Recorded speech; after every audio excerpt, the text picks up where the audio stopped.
Okay, YouTube, here we are. I got my lead load-all tube. I got me some gunpowder in here, some shot shells, or shot BBs. So what I got the number 3 steel shot. This is a 10, 15, no, this is an 11-pound bag right there. It says it's a 10-pound bag, but it's 11. I put this in a tin because on occasion you have mess-ups where something didn't quite go right, and that's just money getting thrown away. So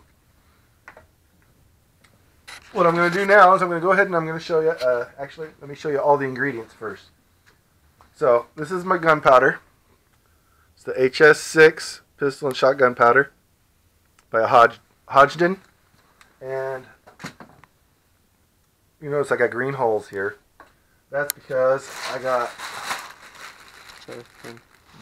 click the okay, I got the Cheddite 12 gauge number 3 new primed green holes. These holes, as I just said, are primed, meaning I don't have to replace the primers unless I reload them.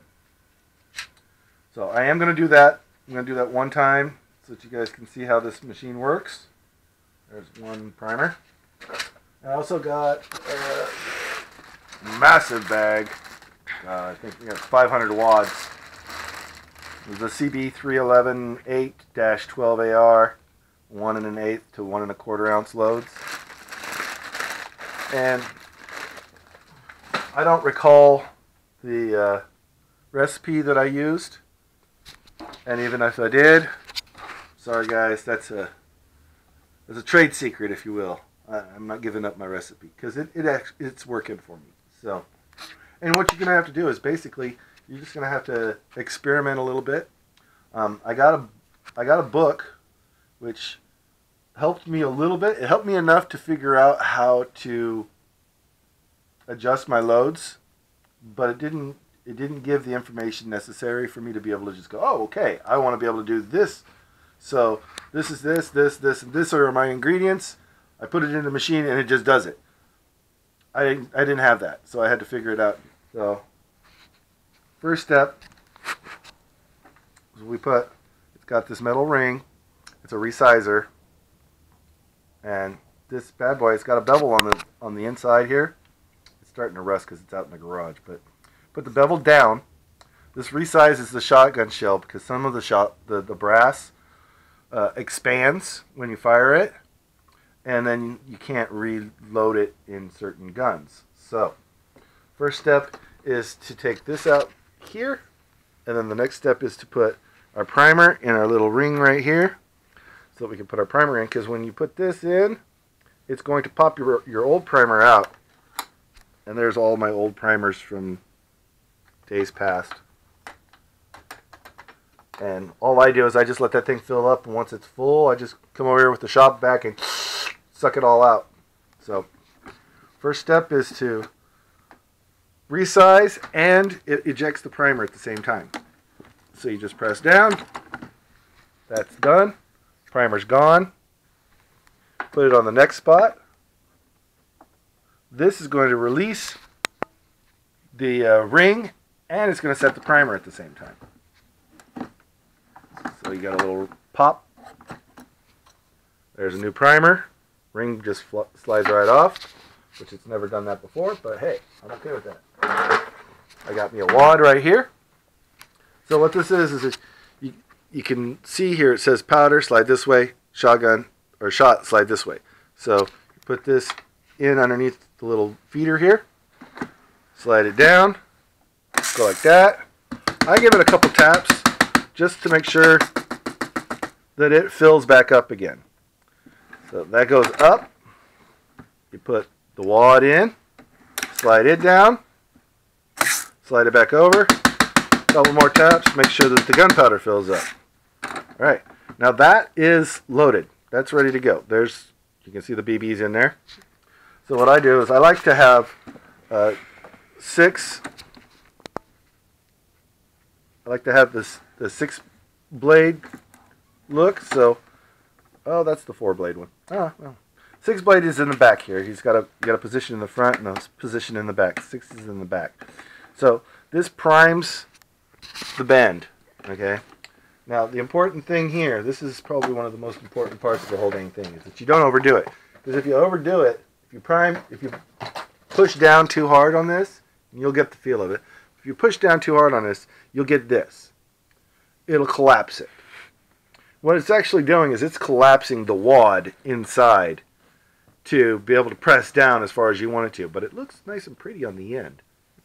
So you want a nice end, hardly any bit of swirl if possible, and you basically go down. This is where it starts to feel the pressure, and then I just push down until about there. That gives me the feel. It's not far enough, so I'll push down again. You're going to have to use a little bit of force sometimes, and that's pretty much done. But what I like to do is I like to twist it one more time and give her a good press.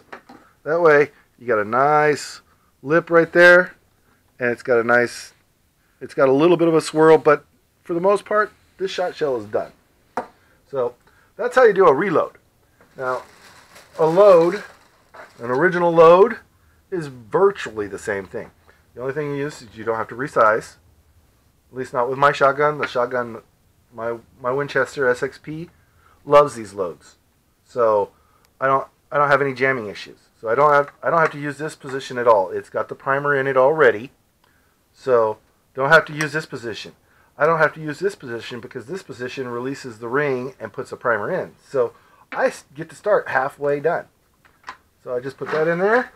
I pull out my wad first, put it on the counter, drop this down, slide it over, tap, tap, tap-a-roo, put that in, drop it down, slide it over. You can give it a couple taps afterwards, it doesn't matter. And I'm going to put this in the 6th position, just to where it crimps a little bit.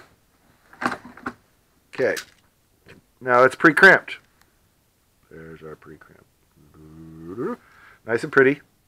A little bit of swirl, so you know by looking at this, it's kind of got a little bit of a twist to the points. That means that this is going to swirl when I make it. So tap down, check, push again, check, one more time. That's just me being extra cautious. And it does have a teensy tiny bit of swirl to it, but it, for the most part, is pretty much perfect. Now this is going to be waterproof, or at least very least it'll be really water resistant. Way more water resistant than your cell phone. So that's pretty much it. So that's how you do a reload and a load with the Lee Loadoff 2. And if you guys have any questions, please feel free to leave comments in the comments down below. And also, you know, if you like these type of videos, you should hit that subscribe button over there. You see that? You see that? Right there. See that? See the wolf right there? That logo? That'll subscribe you. Get that in there. Subscribe so that we can come up with other things, great things. Because you never know, you could miss out on something really cool if you don't subscribe. So subscribe. It'll give you a notification letting you know, hey, the Coolinators put up another video. And we do put up videos every weekend, or at least try to, unless the ducks aren't cooperating. They didn't cooperate much last weekend. So that's everything. Thanks again, guys. Stay safe and have fun.